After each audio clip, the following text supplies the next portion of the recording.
वित्त मंत्री निर्मला सीतारमण ने कहा, इस साल देश की जीडीपी 7.4% की दर से बढ़ेगी। अगले साल भी यही रफ्तार रहेगी। अब यात्री और ग्राहकों के डेटा को नहीं बेचेगी IRCTC। विरोध के बाद वापस लिया टेंडर। ऑनलाइन गेम्स में मोटी रकम जीतकर टैक्स नहीं चुकाने वालों पर कसेगा शिकंजा। पेनल्टी के साथ देना होगा टैक्स। साल भर में 2 करोड़ से ज्यादा बीमा पॉलिसी हुई सरेंडर। वित्त वर्ष 2021-22 में 3 गुना यानी कि 2.3 करोड़ बीमा पॉलिसी मैच्योरिटी होने से पहले बंद करा दी गई हैं। ड्रीम फोक्स सर्विसेज के IPO को मिला जबरदस्त रिस्पांस। 56 गुना सब्सक्राइबर हुआ। GMP में भारी उछाल। माना जा रहा है कि शेयर की 6 सितंबर को स्टॉक एक्सचेंज पर लिस्टिंग हो सकती है। 2 अक्टूबर से भारत नाम के ब्रांड से मिलेंगे सभी उर्वरक। मोदी सरकार ने पूरे भारत में one nation one fertiliser scheme लागू करने का फैसला किया।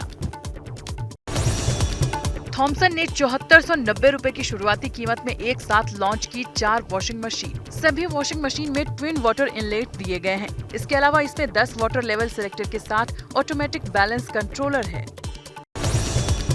टिकटॉक की पेरेंट कंपनी बाइट डांस ने चीन में अपना सर्च इंजन वूकोंग लॉन्च किया है। वूकोंग के साथ यूजर्स को एडवर्टाइजमेंट देखने को नहीं मिलेंगे। अब सरहद पार रहने वालों को भी मिलेगी अच्छी mobile network connectivity. Leh Ladakh, Jammu Kashmir और अरुणाचल प्रदेश जैसे बॉर्डर एरिया में भी टेलीकॉम कंपनियों को सर्विसेज शुरू करने की मंजूरी दी गई। ओप्पो ने भारत में लॉन्च किए इकोबड्स 2। 28 घंटे की बैटरी बैकअप के साथ मिलेगी 3 तरह की ऑडियो सेटिंग। बिहार के बक्सर में गंगा का दिखा रौद्र रूप। खतरे के निशान से 30 सेंटीमीटर नीचे। आज और कल भारी बारिश का अलर्ट जारी। राजस्थान के उदयपुर में राठौड़ों का घुड़ा पुल पार करने के दौरान एक दंपत्ति बाइक समेत बहे। NDRF ने पत्नी का शव निकाला। पति के शव की तलाश जारी। प्रयागराज में बाढ़ से बिगड़े हालात। खतरे के निशान से ऊपर बह रही है गंगा नदी। बाढ़ प्रभावित लोगों को निकालने में जुटी NDRF की टीमें। वाराणसी में गंगा नदी का जलस्तर खतरे के निशान के पास पहुंचा। घाटों पर पानी भरने से हो रही है परेशानी। सड़कों पर दाह संस्कार करने को मजबूर लोग। यूपी के मिर्जापुर में गंगा नदी का जलस्तर बढ़ने के बाद एक्शन में डीएम। बाढ़ प्रभावित गांव का दौरा कर हालात का जायजा लिया। यूपी के इटावा में डीएम ने बाढ़ प्रभावित इलाकों का जायजा लिया। गांव वालों से समस्याओं की जानकारी ली और राहत सामग्री बांटी। NDRF और PAC की टीमें बाढ़ प्रभावित इलाकों में मुस्तैद हैं। आगरा में खतरे के निशान से ऊपर बह रही है चंबल नदी। गांव में घुसा बाढ़ का पानी। घर, खेत और सड़क सब जलमग्न। यूपी सरकार के मंत्रियों की एक टीम ने हालात का जायजा लिया। MP के भिंड में चंबल नदी का कहर। खतरे के निशान से 30 मीटर ऊपर पहुंचा जलस्तर। 25 से ज्यादा गांवों पर बाढ़ का खतरा मंडराया। चित्रकूट जनपद में यमुना नदी का जलस्तर खतरे के निशान पर पहुंचा। 2 दर्जन से ज्यादा गांवों पर खतरा। लोगों के घरों में घुसा बाढ़ का पानी। यूपी के इटावा में बाढ़ से 35 गांव डूबे। 2 लाख से ज्यादा की आबादी प्रभावित। NDRF की टीमें राहत कार्य में जुटी। MP के मुरैना में चंबल नदी के जद में आए सैकड़ों घर डूबे। हेलीकॉप्टर से 33 लोगों का रेस्क्यू कराया गया। चंबल की बाढ़ से करीब 10,000 लोग प्रभावित हैं। MP के मुरैना में बाढ़ से मुसीबत। लोग घरों की छतों पर डेरा डाले हुए हैं। भानपुरा में 8 से 10 फीट तक पानी भरा हुआ है। प्रशासन लगातार मदद में जुटा। यूपी के जालौन में बाढ़ ने बढ़ाई मुसीबत। लोगों के घरों में घुसा पानी। यमुना नदी के बढ़ते जलस्तर के कारण कालपी इलाके के 8 इलाके और कुठौंद इलाके के कई गांव पानी में डूबे। उत्तराखंड के रुद्रप्रयाग में गांव का बुरा हाल। बरसाती नाले उफान पर। लोग जान जोखिम में डालकर उफनती नदियों को पार कर रहे हैं। यूपी के बलिया में गंगा नदी का पानी निचली बस्तियों के लोगों के घरों में घुसने लगा। प्रशासन ने लोगों से सुरक्षित स्थानों पर जाने के लिए कहा है। यूपी के औरैया में यमुना नदी का जलस्तर बढ़ता ही जा रहा है। NDRF ग्रामीणों को गांव से सुरक्षित स्थानों पर ले जाने में जुटी। यूपी के हमीरपुर में बेतवा में फंसे 2 लोगों को NDRF की टीम ने रेस्क्यू कराया। वहीं घर की छत पर फंसे हुए लोगों को भी सुरक्षित स्थानों पर पहुंचाया जा रहा है। MP के छतरपुर में वादे से मुकरने वाले नेताओं को ग्रामीणों का जवाब। बच्चों के स्कूल जाने के लिए 10 दिन में बना डाला बांस का पुल। एमपी के उमरिया में जान जोखिम में डालकर नदी पार करने की दिखी मजबूरी। बच्चे स्कूल जाने के लिए ऐसे ही रोज नदी पार कर जाते हैं। बरूहा नदी पर बना पुल सालों से टूटा है। मध्य प्रदेश सरकार ने कारम बांध के निर्माण में हुई लापरवाही के मामले में 8 अधिकारियों को सस्पेंड किया। सुप्रीम कोर्ट के चीफ जस्टिस के तौर पर जस्टिस यूयू ललित ने शपथ ली। भारत के 49वें चीफ जस्टिस बने। कार्यकाल 8 नवंबर 2022 तक। झारखंड में सीएम हेमंत सोरेन की कुर्सी पर संकट बरकरार। आ जा सकता है राज्यपाल का फैसला। आज भी विधायकों के साथ बैठक करेंगे सोरेन।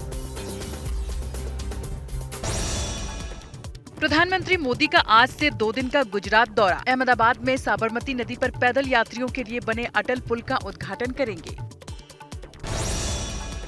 गृह मंत्री अमित शाह आज रायपुर में एनआईए कार्यालय का उद्घाटन करेंगे। इसके बाद Modi at 20 dreams meeting delivery विषय पर एक सेमिनार में भाग लेंगे। बीजेपी अध्यक्ष जेपी नड्डा का आज तेलंगाना दौरा। भद्रकाली मंदिर में पूजा के बाद प्रजा संग्राम यात्रा को संबोधित करेंगे। जनसभा भी करेंगे। सूत्रों के मुताबिक गुलाम नबी आजाद जल्द अपनी नई पार्टी बनाएंगे। चुनाव को देखते हुए जम्मू कश्मीर में बनेगी पार्टी की पहली इकाई। गुलाम नबी आजाद इस्तीफे के बाद कांग्रेस नेताओं के निशाने पर। अधीर रंजन चौधरी बोले, राज्यसभा जाने का मौका नहीं मिला तो उनको गुस्सा आ गया और उन्होंने पार्टी छोड़ दी।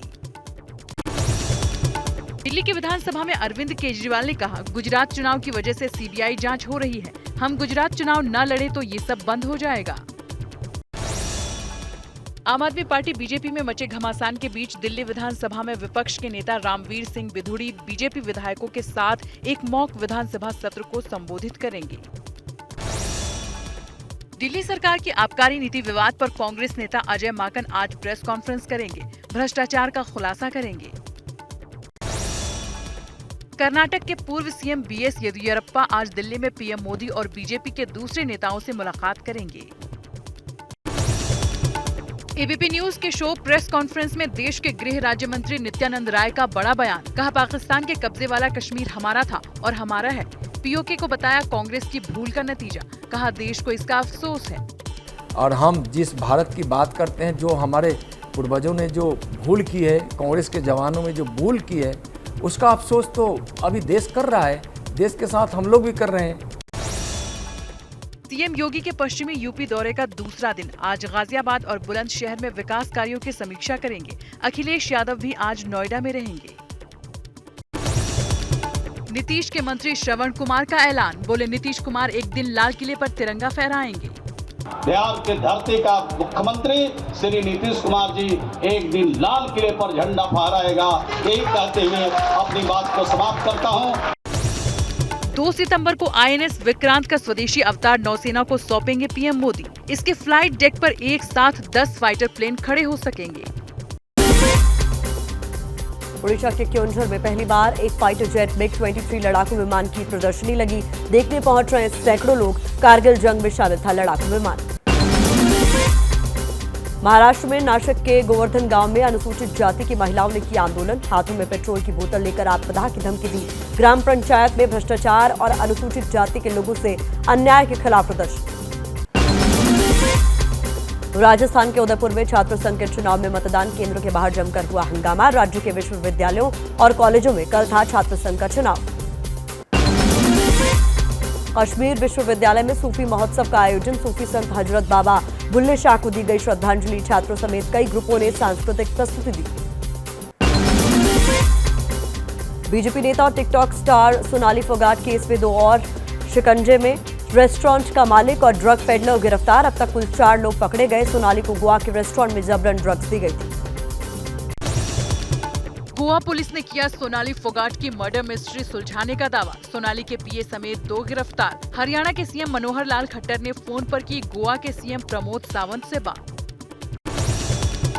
सोनाली फोगाट की मौत को लेकर बड़ा खुलासा। गिरफ्तार आरोपियों का कबूलनामा। बोतल के जरिए MDMA ड्रग्स दिया गया था, जिसके बाद बिगड़ी थी सोनाली की तबीयत।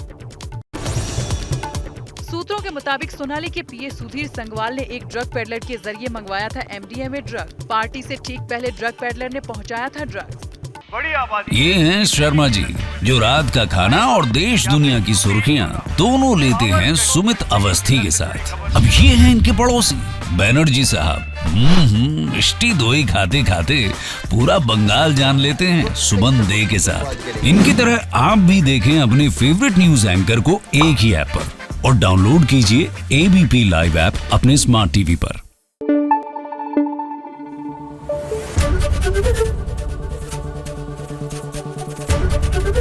एबीपी न्यूज आपको रखे आगे।